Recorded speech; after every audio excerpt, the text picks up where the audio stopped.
So the last part of this chapter, or this topic, deals with the rise of the Soviet Union and also the rise of Adolf Hitler in Nazi Germany.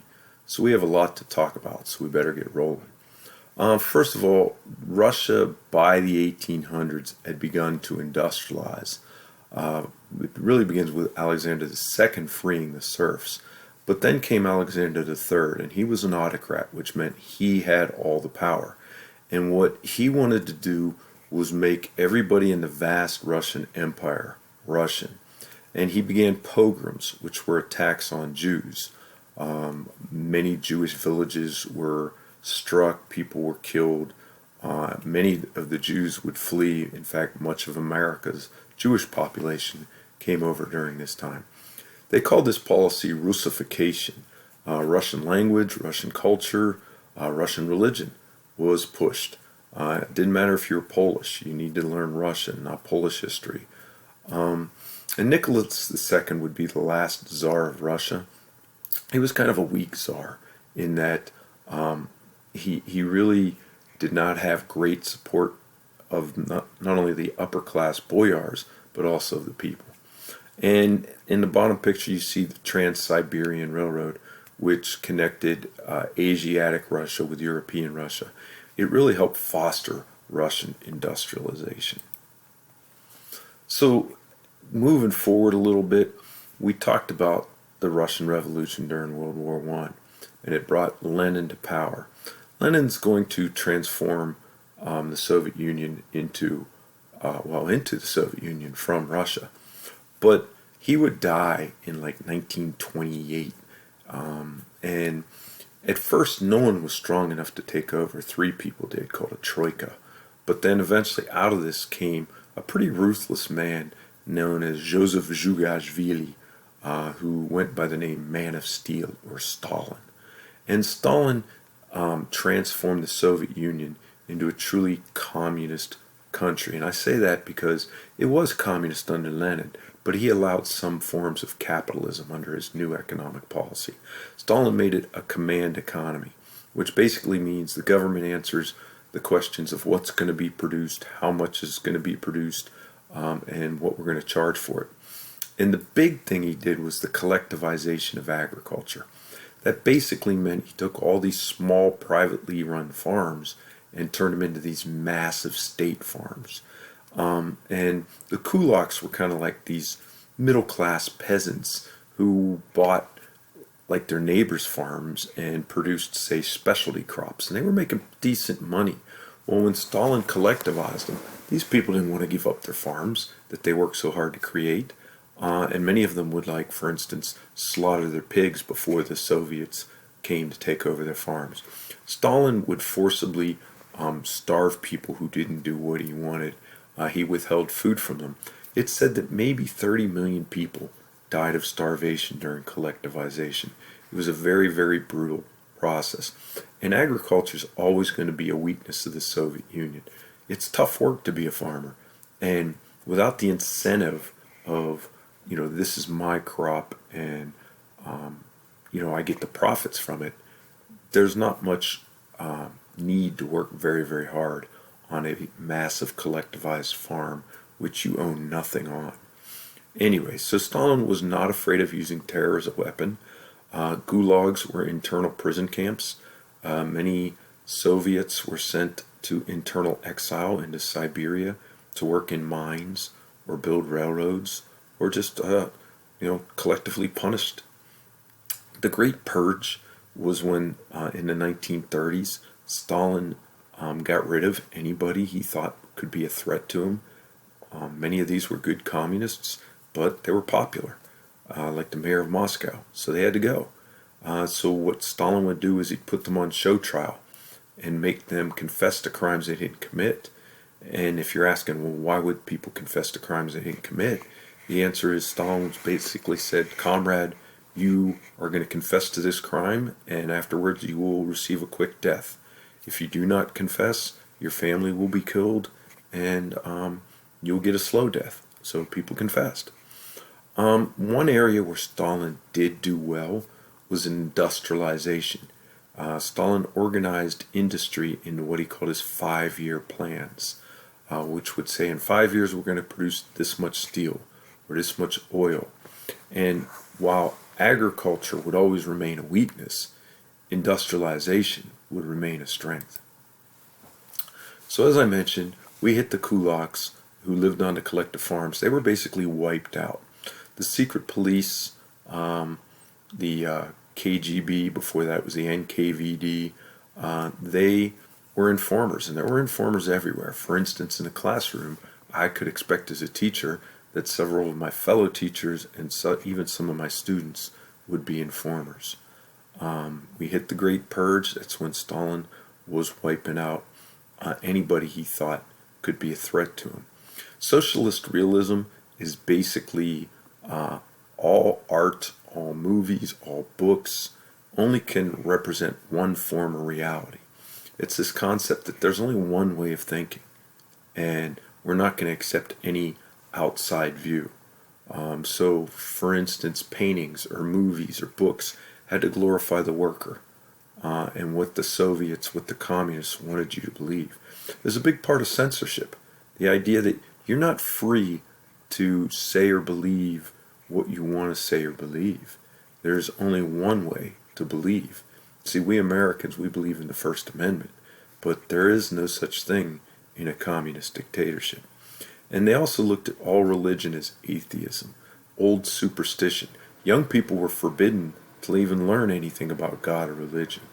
And old people, well, religion was mostly confined to old people because they were superstitious and they couldn't be changed. But for the young people, you couldn't learn this stuff. And all the beautiful churches were taken over by the Soviet Union. And the priests and the nuns were forced to work on the collective farms. Soviet women, the Soviets always said that they were very liberated, and they did do jobs just like men, but they were still expected to do like traditional female work, like all the house cleaning, all the cooking. So the women would work just as much as the men, but then would have to go home and work as well. And education was open for all, although you only were told what jobs you could do. So for instance, in like 8th grade, you'd take a test, and if you did well on it, you could go on with education. If not, you'd be trained into, say, farm work or industrial work or whatever. So there was education and higher literacy rates in the Soviet Union than there previously were in Russia. Stalin would form a cult of personality. His picture was everywhere. You could not say bad things about him. Even when he gave a speech, they would look and see who would be the first person to stop clapping, and they'd write that name down. That guy would disappear. Mandelstam was a Jewish writer that was in trouble. Same thing with Boris Pasternak, who wrote Dr. Zhivago.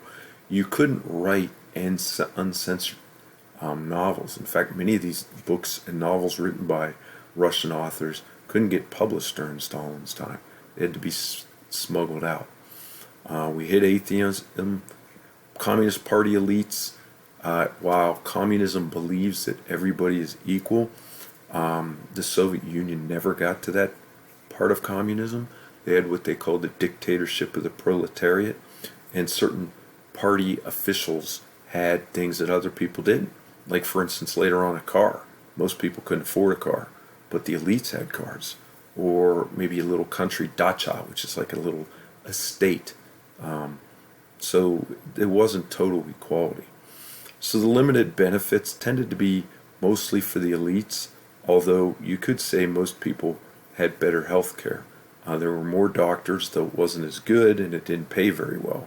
But there were definitely more doctors. And women's equality, even when World War II comes, women fought in the war, unlike, say, American women. But as I said, it was both good and bad. And the Comintern stands for the Communist International, and that was a group whose job it was to spread the revolution worldwide. Nazi Germany really begins in the Weimar Republic. That was the post-war democratic government of Germany. It was weak, and it signed the Treaty of Versailles. Therefore, it was very, very unpopular. It was headed by a chancellor That was the most powerful position. And the French had occupied the Ruhr Valley, which was the industrial region of Germany. So much of this industrial development was going to the benefit of France. And that led to just massive hyperinflation. If you remember the Treaty of Versailles, Germany had to pay huge war reparations or debts. And so people would print money. Here's a picture of a guy using it as wallpaper. It was worthless. And just when they started to recover a little bit from the debt from World War I, the Great Depression hit, thus sending Germany into turmoil. Unemployment was rampant, money was worthless. So in the 1933 Reichstag elections, the National Socialist German Workers' Party won the most seats. They are shortened to the Nazi Party, and they were anti-socialist, which is funny because they got socialist in their name, and they were actually financed by rich industrialists. But what they wanted was to stamp out communism. They also had racial purity ideas, which I'll get to. So Hitler, who originally tried to do what Mussolini did and seize power, he failed originally in the 1920s, and he was put in jail. During that time, he wrote a book called Mein Kampf, which means My Struggle, and he outlined what his goals were for Germany. And it kind of made him fairly popular because he pushed what was called the stab in the back theory. Germany didn't lose World War I. They were betrayed by communists, by Jews. And as I mentioned, in the 1933 elections, Hitler's Nazi party won the most seats. So they won the right to appoint the next chancellor, and that chancellor would be Hitler. Once in power, Hitler had the Reichstag burned down and blamed the communists and the Jews. And once the old president Hindenburg died, Hitler seized power and declared Germany the Third Reich, which basically means the Third German Empire. He used the Gestapo, which was his secret police, to round up dissenters. They were often sent to concentration camps, whether they were Germans who were communists or Jews, or a variety of people would be sent there. The Nuremberg laws were racial purity laws, forbidding marriage between, say, people that were German and people that have Jewish blood in them. They also restricted Jewish businesses. So the whole idea was he wanted to purify German culture and make it totally, as he said, Aryan. So Hitler comes to power legally. He used mass rallies, like you see the Nuremberg rallies, with really hundreds of thousands of people marching to inspire like nationalism, inspire confidence. And many people, even in the United States, looked at some of the things Hitler did and said, you know what? The Treaty of Versailles was unfair. Hitler's right to break it. And you know what? The Great Depression is hurting everybody. Hitler put people back to work, whether it was building the Autobahns, the highways of Germany, or he trained labor battalions to work digging potatoes in the fields. But what Hitler was really doing was preparing Germany for war, because what he wanted was what he called Lebensraum, which means living space. Germany was confined by the Treaty of Versailles, and to be a great nation once again, it needed living space. And much of that space was in inferior countries like Poland or even the Soviet Union. And we'll get to that when we hit World War II. So that is the chapter.